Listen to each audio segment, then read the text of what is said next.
নমস্কার। Story officially চ্যানেলে আপনাদের প্রত্যেককে স্বাগত। লোভ লোভ এমন একটা জিনিস না, লোভ মানুষকে পাপ কাজ করায়। যেমন একটা ছোট্ট গল্প আছে যে পাপের বাপকে, পাপ কোথার থেকে উৎপত্তি হয়, তার জন্ম কী করে। তাই একজন মানে গুরু গৃহে তার শিক্ষা লাভ করার জন্য তার পিতা পাঠায়। যখন সেই বালক আসে শিক্ষা লাভ করে, তার পিতাকে বলে, পিতা আমি অনেক কিছু জ্ঞান অর্জন করে এসেছি। ওর পিতা তখন বলে যে দেখি, বলে হ্যাঁ আপনি আপনার পরীক্ষা দিতে পারেন। তখন পিতা বলে, বাবা পাপের বাপকে, কোথার থেকে তার জন্ম হয়। কিন্তু সেই ছেলে পিতাকে উত্তর দিতে পারে না। পাপের বাপ কে, কোথার থেকে পাপ জন্ম নেয়। অনেক পুঁথি, নানা রকম পুঁথি ঘেটে ঘেটে পড়ে পড়ে সে ক্লান্ত। পাপের বাপ সে তো কোনোখানে লেখা নেই, গুরু গৃহেও সেটা শিক্ষা পায়নি, কি করে বলবো। তখন তার পিতা বলে, যতক্ষণ তুমি এর উত্তর খুঁজে না আনবে ততক্ষণ আমি ধরবো তুমি কোনো শিক্ষা লাভই করোনি, তোমার বাড়িতে ঢোকা হবে না, তুমি যাও। তখন সেই বালক কী করে বাড়ির থেকে বেরিয়ে যায়।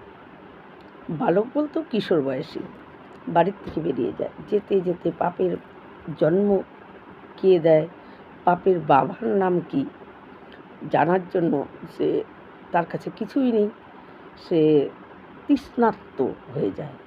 এই করতে করতে সামনে একটা সুন্দর বাড়ি দেখে। সেই বাড়ি দেখে ভাবে যে একটু জল খেতেই হবে, নাহলে আর পাপের বাপকে খোঁজা যাবে না। এই ভেবে সে যখন সেই বাড়ির দিকে ঢুকে, তখন গিয়ে বলে যে আমাকে এক গ্লাস জল দিন, আমি খুব তৃষ্ণার্ত। সে দেখে একটা সুন্দরী মেয়ে সেখান থেকে বেরিয়ে আসছে। তাকে দেখে যখন জল চায়, সে বলে যে তুমি বসো, আমি জল এনে দিচ্ছি। সে জল আনতে যায়, এক গ্লাস জল নিয়ে তখন তাকে দেয়। সে জলটা খেয়ে নেয়। সেই কিশোর বয়সী ছেলে জলটা খেয়ে নেওয়ার পর তখন সে ওই কন্যা জানায় যে আমি একজন বেশ্যা, আমি বেশ্যাবৃত্ত করেই চলি। আর অমনি ওর জলটা খাওয়া হয়ে গেছে, জলের গ্লাস ফেলে দেয়, ছুঁড়ে ফেলে দেয়। কি, তুমি আগে বলবে তো, আমি এত যে আমি জ্ঞান অর্জন করেছি গুরু গৃহ থেকে, আমার সমস্ত কিছু নষ্ট হয়ে গেছে, আমার ভক্তি, আমার ভালো কর্ম সব নষ্ট হয়ে গেছে, পুণ্য সব নষ্ট হয়ে গেছে, তুমি আগে বলনি কেন আমার প্রায়শ্চিত্ত করতে হবে। এই তোমার হাতে জল খেয়ে আমি অপবিত্র হয়ে গেছি। তখন সে বলে যে, সেই কন্যা আর কিছু না বলে বলে, আপনি তো খুব ক্লান্ত দেখে মনে হচ্ছে, অনেক দিন কিছু খাননি, তা আপনি ঘরে বসুন আর একটু ভোজন প্রসাদী কিছু আপনি খেয়ে তারপরে যান। বলে কি, তোমার সাহস তো মন্দ না, তোমার জল খেয়ে আমার প্রায়শ্চিত্ত করতে হবে, আমি অশুদ্ধ অপবিত্র হয়ে গেছি, আমার ব্রাহ্মণ আমি, আমার সব নষ্ট হয়ে গেছে, আর তুমি বলছো আবার খাওয়ার খেতে, অসম্ভব, ভাবো কি করে। তখন সেই কন্যা অনেকবার বলে, দেখুন আপনি তো ক্লান্ত, একটু ভোজন প্রসাদী খেলে কি হবে, কে দেখবে, এখানে কে আছে, আপনি তো। আবার তখন সে বলে যে দেখো, আমি কাশিতে চলে যাব। বলে কেন, বলে আমি পাপের বাপকে খুঁজছি, আমার পিতা আমাকে বলছে যতক্ষণ আমি এর উত্তর না পাবো ততক্ষণ আমি বাড়িতে ঢুকতে পারবো না। তখন সেই কন্যা বলে কি, এর উত্তর আমার জানা আছে, আপনি আগে বসুন, বিশ্রাম করুন, কিছু খাওয়ার ব্যবস্থা করি, আপনি খান, তারপরে আমি বলবো। বলে কন্যা চলে যায়। সে উত্তরটা যেহেতু ওই কন্যা জানা আছে বলেছে, সেই জন্য সে কী করে, বসে থাকে। কিন্তু সে মনে মনে ভাবে যে আমার তো জাতকুল সব চলেই গেছে, কিছুক্ষণ পরে সেই কন্যা এসে বলে যে আপনি কিছু খাওয়ার গ্রহণ করুন। বলে অসম্ভব, তোমার হাতে আমি খেতে পারবো না, অসম্ভব। একই তোমার হাতে জল খেয়ে আমার সব নষ্ট হয়ে গেছে, আমার প্রায়শ্চিত্ত করতে হবে, তার মধ্যে আবার তোমার হাতের খাবার। বলে না হলে আমি সমস্ত কিছু মানে সামগ্রী আপনাকে দিচ্ছি, আপনি নিজে হাতেই রান্না করে খান। আপনি যদি এখানে ভোজন প্রসাদে খান, আমি তাহলে আপনাকে 5টা স্বর্ণ মুদ্রা দেব। তখন সেই কিশোর ব্রাহ্মণ ভাবে যে কে আছে, কেউ তো আর দেখতে পাচ্ছে না, খিদাও পেয়েছে, ঠিক আছে, না হলে আমি একটু এখানে খাওয়ার খেয়েই নিই। বলে কিন্তু তাহলে আমি রান্না করে খাবো। বলে আচ্ছা ঠিক আছে। যখন সমস্ত কিছু সামগ্রী এনে দেয় তার কাছে, সে রান্না করতে বসে, কিন্তু তখন সেই কন্যা আবার আসে, এসে বলে যে আমি আপনাকে একটু কিছুটা রান্না করে আমি দিই। বলে যে না, অসম্ভব, এমনিতেই আমার প্রায়শ্চিত্ত করতে হবে, জাত কুল সব নষ্ট হয়ে গেছে, ব্রাহ্মণ আমি, কী করে ভাবো তুমি একজন বেশ্যাবৃত্তি করো, বেশ্যাবৃত্তি করে তোমার সংসার চলে, তোমার পেট চলে, আর তুমি কী করে ভাবো, না না না, অসম্ভব। এ কথা বলার পর তখন বলে যে আমি আরও 5টা স্বর্ণ মুদ্রা দেব, আমাকে আপনি রান্না করতে দিন। তখন ও ভাবে যে কে দেখছে, আমি রান্না করছি না এ রান্না করছে। তখন সে কী করে, বলে আচ্ছা করো। মনে মনে ভাবে যে বাপকে খোঁজার জন্য আমার যদি আরও অন্য জায়গায় যেতে হয়, তাহলে আমার কিছু পয়সার দরকারও হয়ে যাবে, অর্থের দরকার হবে। তাই আমি যখন স্বর্ণ মুদ্রার লোভে, সে তখন রাজি হয়ে যায়, লোভ জন্মায় যায়।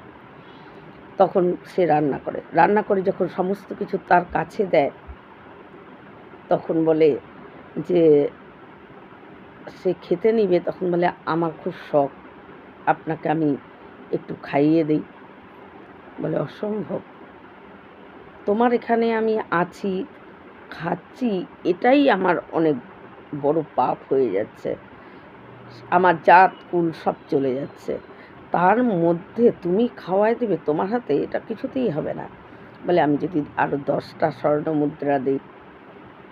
তখন ও ভাবে তার লোভ তো জন্মেই গেছে ভেতরে, সেই লোভের জন্য সে রাজি হয়ে যায়। বলে ঠিক আছে। তখন সেই কন্যা তাকে খাইয়ে দেয়। খাওয়ানোর পর বলে যে আপনি যদি আমার শয্যায় আপনি শোন, তাহলে আপনাকে হলো আরও 10টা স্বর্ণ মুদ্রা দেব। সে লোভ বাড়তে বাড়তে, লোভ এমন একটা জিনিস, লোভ অল্প প্রথমে লোভ হয়, কিন্তু সেই লোভ ক্রমশ বাড়তে থাকে। লোভ এইরকমই একটা জিনিস যে ক্রমশ তার কোনো সময় কমে না, লোভ বাড়তেই থাকে, বাড়তেই থাকে। তাই তার তখন লোভ হয়ে যায় যে কী আছে, একটু না শুবই এক বিছানায়। সে শয়। সে যখন শয়, তখন সেই কন্যা তার গালের মধ্যে একটা জোরে কষে চাটি মারে। বলে কি, তুমি আমার গালে যে চড় মারলে, তুমি জানো একজন ব্রাহ্মণকে আঘাত করা কতটা পাপ? বলে আমি জানি। বলে তাহলে তুমি জানো তো কেন তুমি এই কাজ করলে? কেন একজন ব্রাহ্মণকে তুমি চাটি মারলে? তোমার পাপ, তুমি যেরকম বলছো যে একজন ব্রাহ্মণকে আঘাত করা কতটা পাপ জানো, তার সত্ত্বেও আমাকে কেন করলে? বলে কেন করলাম আপনি এখনও বুঝতে পারেননি? বলে যে না, আমি তো কিছু বুঝতে পারছি না, তুমি কেন আমাকে চাটি মারলে? বলে যে আপনি যেটা খুঁজতে এসেছিলেন, যে পাপের বাপকে, এটাই হলো পাপের বাপ। তখন বলে কি, আমাকে বুঝিয়ে বলো তো।